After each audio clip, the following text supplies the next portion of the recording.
Hi, my name's Isaac, and this is a brand new 2022 Ford Maverick, and today I'm gonna review it for you guys. You know, my greatest fear was that this Maverick wouldn't live up to the lofty expectations a lot of people had set for it since it was first unveiled. Okay, actually my greatest fear is that I'll die in a shark attack and that all the headlines will say, Alpha Shark Pictures. Turns out, he wasn't the Alpha Shark, and that will posthumously forever be my legacy. Ugh, that's a scary thought. Anyway, in the case of the Maverick though, I actually really do think this lives up to the expectations.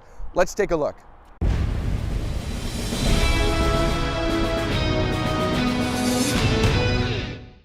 Before we begin, I want to thank Koch 33 Ford for allowing me to review this vehicle. For all your Ford needs, you can visit their website, koch33ford.net.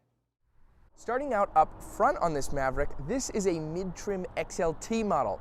The heavily advertised $20,000 starting price comes on the base XL model, then you'll have this XLT, and the highest available trim for the Maverick is the Lariat. Now, even being a mid-trim model, this is surprisingly well equipped. So I really like the new front end design on this thing. You'll have your Ford badge here, and you'll have standard LED headlights, though this does have incandescent turn signals.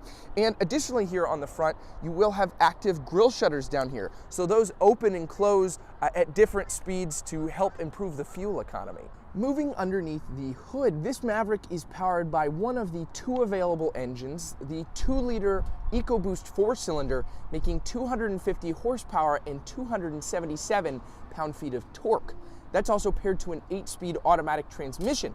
Fuel economy numbers for this are 22 in the city and 29 on the highway, making for about an average 25 combined. Moving to the profile of the Maverick, starting here with the wheels and tires, you'll have 225 65R Continental tires wrapped around these really nice 17-inch wheels. I really like the pattern and design on there. And then a little bit further up here, you'll have your XLT badge on the side with kind of a fake vent integrated into here. And then moving up to your mirror, it is black plastic and there is no blind spot monitoring incorporated into it, though you do have this tiny blind spot mirror, which is still very convenient. And then down here, you'll have black plastic door handles, and this has Ford's keyless entry system essentially, so you can put a code in here if you'd like to lock your keys inside the Maverick. Let's say you're going to the beach or you're going snowboarding or something and you just don't want to bring your keys along, you can lock them inside and then you can open the truck with a keypad code that you put in yourself. So that's really neat. And then moving down here further along, you'll have your fuel cap door, and then this particular Maverick actually has a tonneau cover from the dealership installed, so that's really cool. And then on the back here, you'll have your Ford badge with a backup camera integrated very cleverly into there. And then the tailgate does lock, and you'll have Maverick spelled out on the back. A lot of manufacturers are doing that nowadays. I really like that design cue. And then down here, you'll have your towing hitch, which is really cool with all your trailering ports right there. Overall, I think it's a very clean design here on the back of the Maverick. I think it looks very rugged and cool, even though this is a much smaller, more city-friendly truck. I still think that Ford nailed the design of this, and it looks quite sharp. Opening the tailgate right here, it is not dampened. Can confirm this is not a dampened tailgate, though there is a spray-on bed liner in this particular one. You'll have some storage right here. You see it locks and unlocks, and this comes out. So you'll have a little cubby right there to store things. That's really cool. And then you'll also, on this side, it looks like there was a storage cubby, but there's nothing there now, though there is a QR code on here. This is really neat. Ford has inserted QR codes all around the truck, so if you're not sure about how something works, you can take your phone and scan that QR code, and there's like a manual essentially for that. So that is a really neat little design thing. Down here, you do have a 12-volt accessory. So basically what you can do is you can take this off, and there's a little 12-volt plug, so you can plug in a 12-volt thing, so that's really neat. The only available configuration for the bed on the Maverick is this 4.5-foot option with the full crew cab. But no need to worry, because Ford has actually thought ahead when it comes to storage back here. There's a pretty neat trick you can do with the tailgate. So if you come up to the tie downs on it right here, you can see that this actually is removable, and you can bring it up to this one.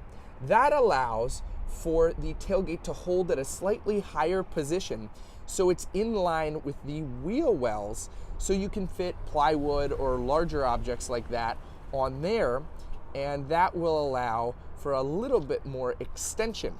The tailgate also has bottle openers on it, which is pretty cool and a nice little touch as well.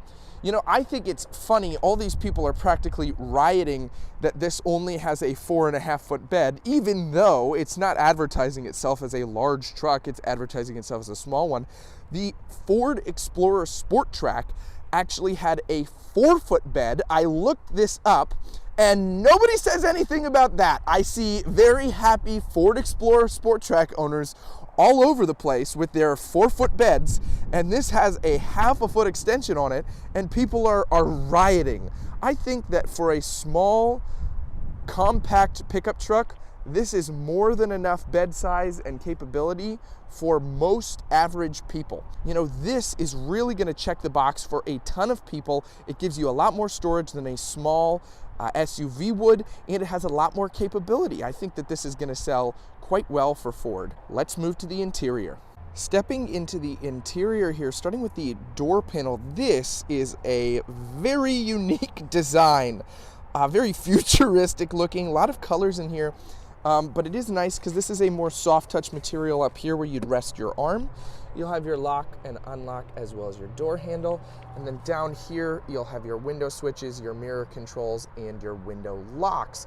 Now, this is an interesting problem that I've already run into, and I've been driving this Maverick for about half an hour so far. When I get in to close the door, I kind of reach for this and I miss. So I'm like, real quick, I'm reaching, and whoop, and I miss, and I gotta kind of grab this to come inside. So I have noted that that will probably be an issue for a lot of people, but just something to point out. I'm sure once you get used to it, you'll know, but it was just a couple of times I went, whoop, whoop, because every other car door connects all the way through, but this one doesn't. Now, I don't hate the orange right here. I think that this is actually a pretty cool touch on the interior. You do have some more orange in the center down here and right here. Now, if you are not a fan of the touches of orange, you can actually take these out. This is just a removable plastic holder right here. You still will have the little highlights in the grill, or sorry, in the air vents and on the door handles here. But if you don't want that much orange, you can take this out. These two are removable. But I think it kind of spices up the interior in here. I think it makes it look a little bit more unique and kind of, I don't know if I'd say off-roady, but maybe a little adventurous. And then moving to the key really quick, pretty standard Ford key. It has lock, unlock, and panic. And then you have your little switchblade key, just in case somebody's gonna fight you. You can go, my switchblade key. Very interesting. This still has a standard key on the XL and the XLT models. So turning it on here, in our center gauge cluster, we have a small screen. I really like this. Now, see, you'll have the 4 seats right there. And what I'm gonna do is I'm gonna buckle in really quick, and it's gonna go green that I was buckled in. So that's really a very nice safety feature to be like, hey, there are people that aren't buckled in. So when the vehicle starts moving, it actually tells you, I guess if there's weight on the seat, which seats aren't buckled in. So that's really nice.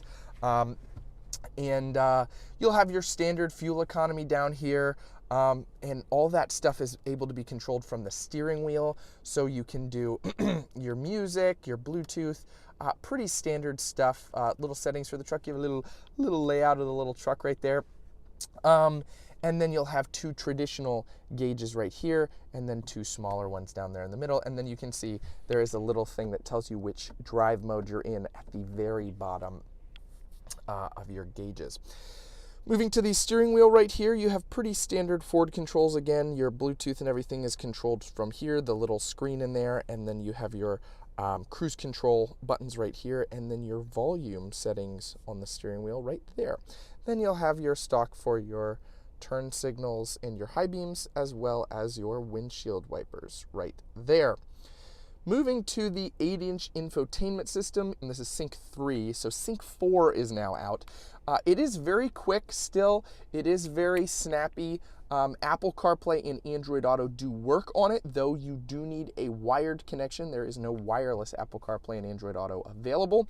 I think it looks a little silly because you have this big cubby on the side. I guess Ford didn't want to opt for a full screen all the way through. Maybe that would have been more expensive. I like the texture here on the dash. I think that's really cool. And then you'll have your hazards and your volume and tuning controls for your infotainment system there. And then below that, you'll have your climate controls right here and your fan speed, everything like that. Buttons feel very premium. For such a low-cost vehicle, I'm really impressed with how premium this interior feels. It does feel very high grade. And then below that, you'll have a 12-volt outlet and two USBs, USB-C and a regular USB. And then you can see there's just a little phone holder down here. No wireless charging on this particular model, though it is available on the higher Lariat trim.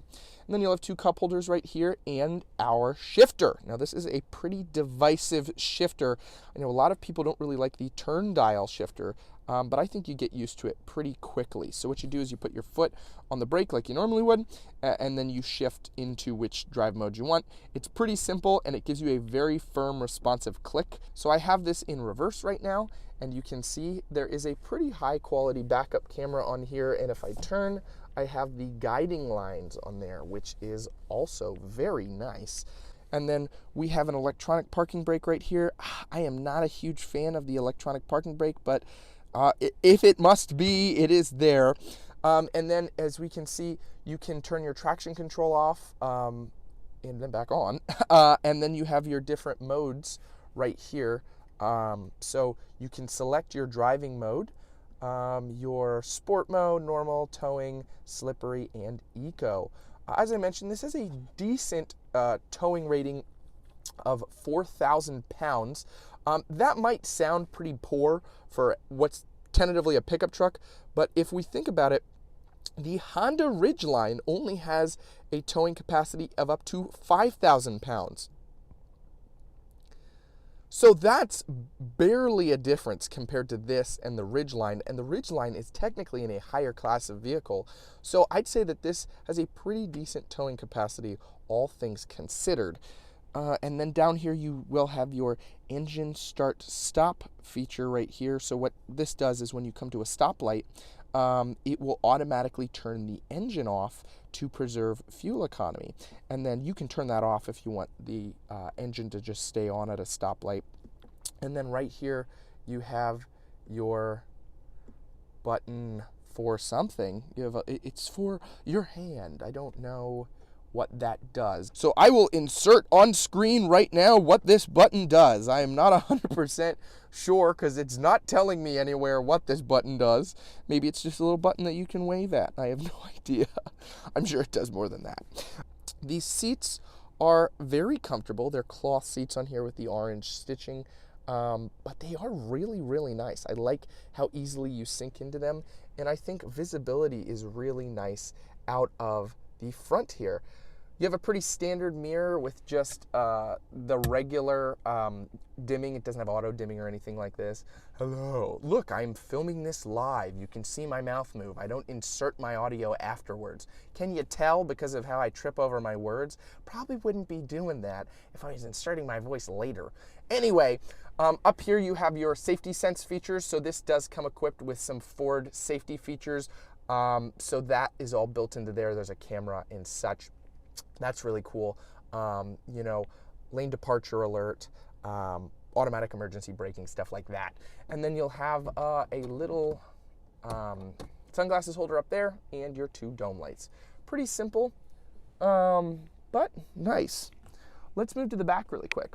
Moving to the rear seats, I'm about 5'10", and I have a decent amount of headroom back here, probably 2 or 3 inches, which is very nice, though it's a little cramped with the legroom at where I would sit.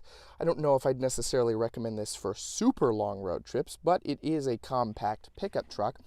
You do have a 12-volt power outlet back here, and it is really nice. You have a fold down spot for cup holders. And then again, the stitching continues back here.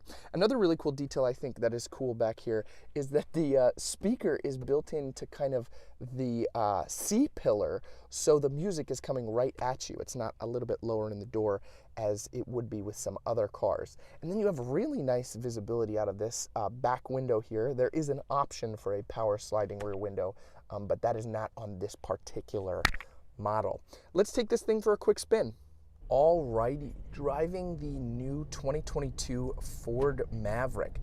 You know, this is the first review in a long time, I think, that my dad was like, I'll watch that one, because he is interested in getting a pickup truck, and the fuel economy numbers, especially for this base model, are really, really good. I can say, first off, I'll say, hi, Dad, but second off, I can say that this thing is really, really smooth. Just opening it up here a little bit, it is very responsive. And you know, I'm not one to be partial to 4 cylinders or 6 cylinders. You know, people are always like, ew, it has a 4-cylinder in it. Well, it's an economy car essentially with a pickup truck body. And I think that Ford knows their market in this case because they have big pickup trucks. If you want a V8, you can get a V8. If you want a diesel, you can get a diesel. But this isn't for those type of people. Open it up here. Wow. Oh my goodness, this thing is really, really zippy. That is really fun. It's got pretty much instant response time, and it really, really does handle quite nicely around the corners. And what's great about this truck is it doesn't feel big. It's so tiny, and you could definitely navigate this around the city really, really easily. That's pretty much going to conclude my review of this 2022 Maverick. If you liked this video, if you could leave it a like, that would really help. And subscribing would also really help my channel. I'd really, really appreciate that. Lastly, I am a Christian, and if you have any prayer requests, you can leave those in the comment section below. I love to read people's prayer requests. I am praying for you guys all the time. It's just honestly an honor to be able to have this platform to review vehicles. I never thought I'd be able to do that, and so I figured the Lord has blessed me with this, and so I want to be able to give back to you guys, and I care about you. Like, you're all people. You're not just watchers or subscribers, you're people with lives. And so if you have anything that you could really use prayer for, feel free to leave that in the comment section, and I'll be praying for you. Lastly, I like to do a weekly Bible verse, so here that is. And with that, guys, I'll see you next time. Take care.